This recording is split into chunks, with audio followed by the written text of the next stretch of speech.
Abu Dujana, Simak bin Harasa, merupakan salah satu sahabat Nabi Muhammad, yang sangat taat pada Allah. Pria yang berasal dari kabilah Khazraj, ini hidup serba kekurangan. Kisah hidupnya membekas di hati Rasulullah. Bahkan, Rasulullah pernah menangis setelah mendengar cerita kelaparan yang dialami keluarga Abu Dujana. Suatu hari, Rasulullah menegur Abu Dujana karena setiap usai menjalankan ibadah salat subuh berjamaah, dia langsung pulang ke rumah. Abu Dujana tak pernah menunggu pembacaan doa yang dipanjatkan Rasulullah selesai. "Hai, apakah kamu ini tidak punya permintaan yang perlu kamu sampaikan pada Allah, sehingga kamu tidak pernah menungguku selesai berdoa? Kenapa kamu buru-buru pulang begitu? Ada apa?" tanya Nabi. "Ya Rasulullah, kami punya satu alasan," jawabnya. "Apa alasanmu? Coba kamu utarakan," perintah Nabi. "Begini, rumah kami berdampingan persis dengan rumah seorang laki-laki. Nah, di atas pekarangan rumah milik tetangga kami ini, terdapat satu pohon kurma menjulang, dahannya menjuntai ke rumah kami.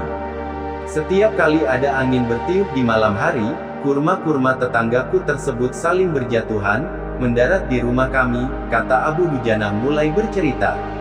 "Ya Rasul, kami keluarga orang yang tak berpunya. Anakku sering kelaparan, kurang makan. Saat anak-anak kami bangun, apapun yang didapat, mereka makan.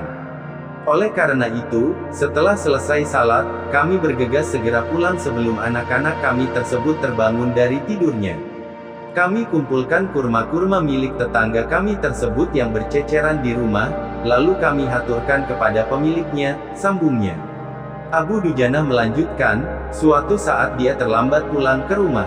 Anaknya terbangun dan menemukan kurma tetangga yang jatuh dari pohonnya. Tak menunggu lama, sang anak langsung memakan kurma tersebut. Mata kepala saya sendiri menyaksikan, tampak ia sedang mengunyah kurma basah di dalam mulutnya. Ia habis memungut kurma yang telah jatuh di rumah kami semalam. Mengetahui itu, lalu jari-jari tangan kami masukkan ke mulut anakku itu. Kami keluarkan apapun yang ada di sana," jelasnya. Abu Dujana tak pernah membiarkan anaknya memakan kurma milik orang lain. Dia tak ingin makanan haram itu menyebabkan keluarganya mendapat siksaan pedih di akhirat kelak. Kami katakan, "Nak, janganlah kau permalukan ayahmu ini di akhirat kelak." Anakku menangis, kedua pasang kelopak matanya mengalirkan air karena sangat kelaparan. "Wahai baginda Nabi," kami katakan kembali kepada anakku itu, "hingga nyawamu lepas pun, aku tidak akan rela meninggalkan harta haram dalam perutmu. Seluruh isi perut yang haram itu, akan aku keluarkan dan akan aku kembalikan bersama kurma-kurma yang lain kepada pemiliknya yang berhak." Pandangan mata Rasulullah langsung berkaca-kaca mendengar pengakuan Abu Dujana. Butiran air mata mulianya berderai begitu deras.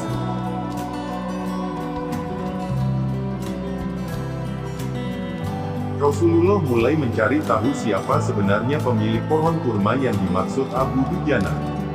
Abu Dujana pun menjelaskan, pohon kurma tersebut milik seorang laki-laki munafik. Tanpa basa-basi, Nabi Muhammad mengundang pemilik pohon kurma. Rasulullah menawar pohon kurma dengan harga yang sangat tinggi. "Bisakah tidak jika aku minta kamu menjual pohon kurma yang kamu miliki itu? Aku akan membelinya dengan 10 kali lipat dari pohon kurma itu sendiri." Pohonnya terbuat dari batu zamrud berwarna biru, disirami dengan emas merah, tangkainya dari mutiara putih. Di situ tersedia bidadari yang cantik jelita sesuai dengan hitungan buah kurma yang ada, kata Rasulullah. Pria munafik itu lantas menjawab dengan tegas, "Saya tak pernah berdagang dengan memakai sistem jatuh tempo. Saya tidak mau menjual apapun kecuali dengan uang kontan dan tidak pakai janji kapan-kapan." Tiba-tiba, Abu Bakar As-Siddiq datang. Ia menegaskan langsung melunasi pembayaran pohon kurma tersebut. "Ya sudah, aku beli dengan 10 kali lipat dari tumbuhan kurma milik Pak Fulan yang varietasnya tidak ada di kota ini, lebih bagus jenisnya," ujar Abu Bakar. Pria munafik terlihat sangat kegirangan. Dia akhirnya menyerahkan pohon kurma secara simbolis kepada Abu Bakar. Selanjutnya Abu Bakar menyerahkan pohon kurma kepada Abu Dujana. Rasulullah kemudian bersabda, "Hai Abu Bakar, aku yang menanggung gantinya untukmu." Mendengar sabda Nabi ini, Abu Bakar bergembira bukan main. Begitu pula Abu Dujana. Sedangkan si munafik berlalu. Dia berjalan mendatangi istrinya, lalu menyampaikan kisah yang baru saja terjadi. Aku telah mendapat untung banyak hari ini. Aku dapat 10 pohon kurma yang lebih bagus. Padahal kurma yang aku jual itu masih tetap berada di pekarangan rumahku.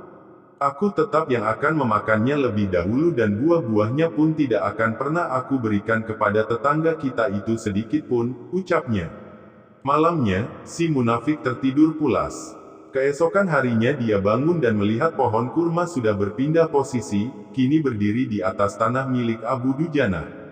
Seolah-olah tak pernah sekalipun tampak pohon tersebut tumbuh di atas tanah si munafik.